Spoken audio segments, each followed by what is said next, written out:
By popular request, I'm taking a look at a game between Vasil Ivanchuk and Peter Leko, played in the Chess Legends online tournament, the latest in the Magnus Carlsen Chess Tour. And this features a King's Gambit played by Ivanchuk. Yes, he truly is a legend for playing this one.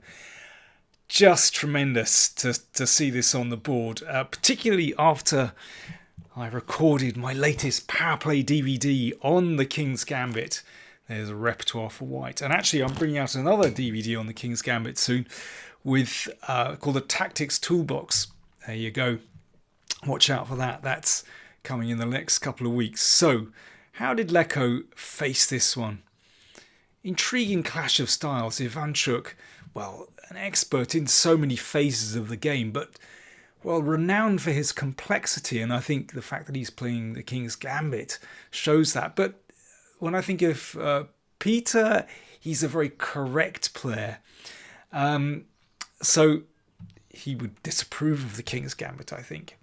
Knight f3. Leko plays h6. This usually transposes to one of the main lines, actually. The idea is to avoid the Kizaritsky. d4 from Ivanchuk, and now g5. So in this case, black is solidly protecting that extra pawn on f4. And that's a problem for white, because if that pawn remains on f4, then this bishop on c1 simply doesn't come into the game. And there's going to be no play on the f-file either, and black can consolidate with bishop g7, d6, all the normal moves.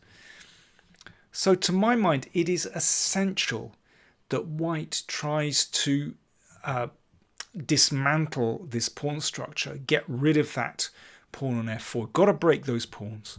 So Ivanchuk does that straight away with pawn to g3. And now if pawn to g4, then knight e5, and those pawns will be broken up. It's also a threat of bishop c4. So Leko takes on g3, and now you can see the point of playing h6 and only then g5. That pawn is protected, so there's no bishop g5.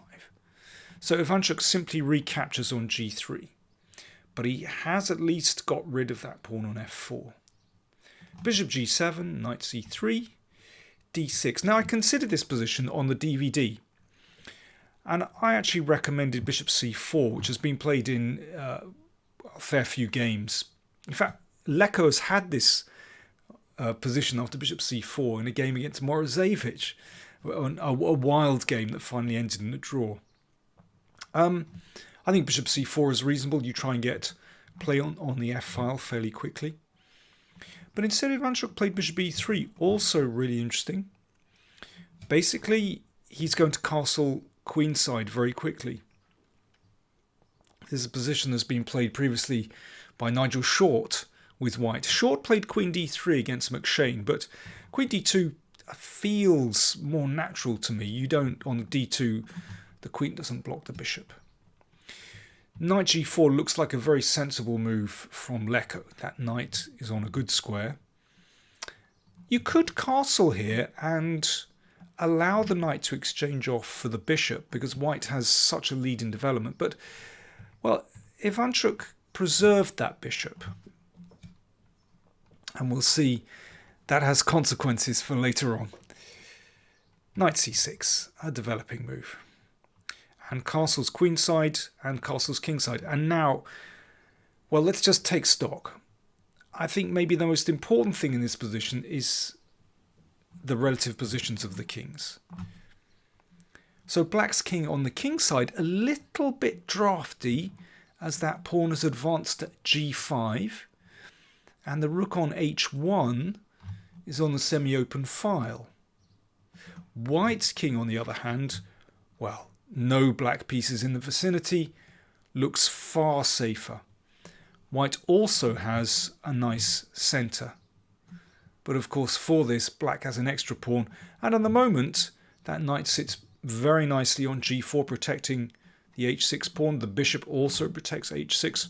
seems solid enough. So Ivanchuk decided to play knight h2 to exchange off that knight, which kind of glues black's position together. And I think understandably, Leko exchanged because he was able to replace that knight with a bishop on g4, a safe square, and he's also developing with tempo. Remember, this is a rapid play game, so you want to make moves that are kind of natural, easy to play, and look good. And this looks fine for black. But now white threatens to bring the knight into d5 and then pop back to e3. And that looks, well, apart from attacking the bishop, it looks at that weakened square on f5. Therefore, knight e7 covers the d5 square. Now, white has a huge range of possibilities. How many of us would put the bishop on d3, pointing at the king side, or c4, also pointing at the king? But Ivanchuk, his mind works in a different way to the rest of us. Bishop g2, really interesting. And that's just to bolster the e4 pawn. And watch now what happens. After queen d7, bishop e3, that bishop emerges. And, well, we'll see what happens down here in a second. Leko plays knight g6 to bolster the king side. But this has consequences. I mean, this feels very natural for black. My computer thinks that rook e8 instead was a better move. Whoops. Landing on that square. Now rook e1. Rook e h1. Pressure starting here. And now, well, Leko allows a sacrifice. It looks very ugly, but perhaps he should have played f6 to bolster the g5 pawn. It blocks in the bishop, not very attractive, but black's kingside would be pretty solid then. But instead he played c6, and this was an invitation for Ivanchuk to sacrifice the exchange. Now, of course, yeah, this is a problem. Can't be protected because this would hang. So king g7, bishop takes pawn. So you can see that Ivanchuk now has bishop and pawn for a rook. So reasonable compensation. And the fact that black's king is a bit exposed as well, reasonable. f6 drives the bishop back and plugs a few holes in the dark squares. Rook h8. So this is very logical. When you're the exchange up, you normally want to exchange pieces, and particularly a pair of rooks. This is very normal. Now, perhaps you'd like to have a little think. How would you play with white in this position? Because to my mind, this is one of the best moves of the game. Others may disagree, but this is a great move. It shows what an understanding of the position Ivanchuk has. b3. The idea is simply to put the king on b2, and then it is completely safe. You tuck it out of the way, and then you can turn your attention to other parts of the board. It's very nice. There's no rush here. Black exchanges rooks, king h7. Now the bishop is redeployed. Bishop h3. Of course, Ivanchuk doesn't want to exchange bishops. Could have played the bishop to d3 straight away, but bishop e2 is okay. King b2. Let's tuck the king out of the way. b5. This has consequences later on because it rather weakens black's queenside pawns. Bishop d3. Now the bishop arrives on this absolutely crucial diagonal, pointing down towards black's king. Queen g4, looking for counterplay. Here, actually, Ivanchuk misses a really strong move. He put the bishop back on e3. He could have played e5. And here's the idea. After pawn takes pawn, knight e4. It's just to vacate that square, threatening a glorious family fork on f6. And when the queen comes back, another trick. Bishop g5, threatening knight takes. Of course, that can't be taken because of another fork. That's nice. And if rook f8, bishop takes, and if rook takes, we've got knight g5 and a fork on g5. So e5 very strong, but of course it's a rapid play game. Bishop e3, easy to miss that kind of tactic. Bishop e3 played. But things are still actually going pretty well for white. b4, the knight drops back, and now queen takes g3. And queen takes b4. Basically, the essential difference between the two positions, apart from the king positions, look at black's pieces. They're scattered all over the board. Really ragged. Whereas white has this lovely clump of pieces. Everything protected. And it's very hard for black to hold this together. e5, great move. And if bishop takes knight, so now white is the whole rook down, but watch what happens. Queen b7 check. Queen takes c6, threatening the rook, but also threatening a check and picking up the bishop. Beautiful idea. So e5 just played, and that opens up this diagonal. So f5 closes it. Queen takes d6, Ivanchuk breaking through, allowing bishop takes knight. So now Ivanchuk is a whole rook down, but he has correctly appraised that white has fantastic compensation here, and white actually should have a winning position. If queen takes bishop, queen g6, and mate next move.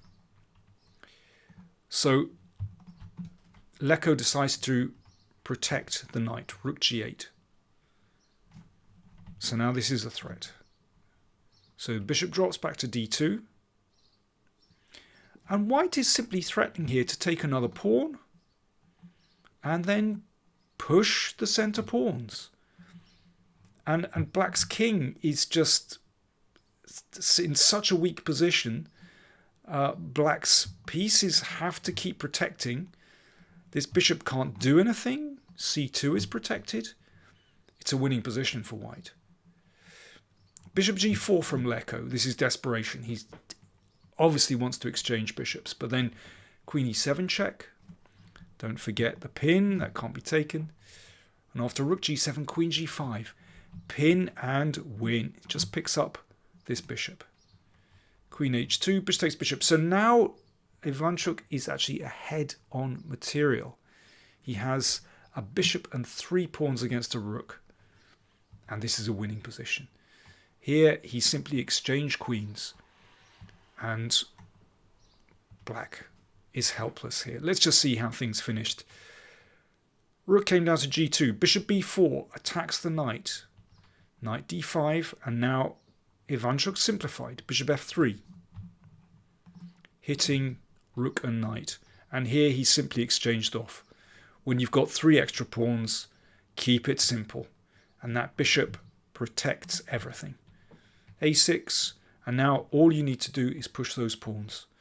Black's king dashes over to the queen side to stop the b pawn. And it gets there just in time. And now, of course, no need to push again. Everything is protected. Bishop doing a superb job. Next thing to do, let's move the king and get the c-pawn rolling. Pawn takes pawn check. And now we're threatening d5, so the rook comes to f4 to pin. Now, push the e-pawn. What a great job that bishop is doing. Everything covered. After a certain moment, basically Leko had nothing to attack here. And now a little combination to finish. b7, threatening to queen. The king comes to d6. Bishop d6 check. Can't be taken, of course, because of the pawn queens. and bishop e5. Shuts out the rook. You make a queen on the next turn. What a fantastic game. And what an advert for the King's Gambit. That's a modern day King's Gambit. Ivanchuk's judgment was absolutely superb there. Knew exactly when to give up more material to keep the initiative. And yeah, star piece of the game, the dart squared bishop, which Ivanchuk preserved on this turn when he played bishop to g1. Who would have thought it? That would be the star of the game. Thanks for watching. I do hope we see Ivanchuk playing more King's Gambit soon. That was absolutely brilliant.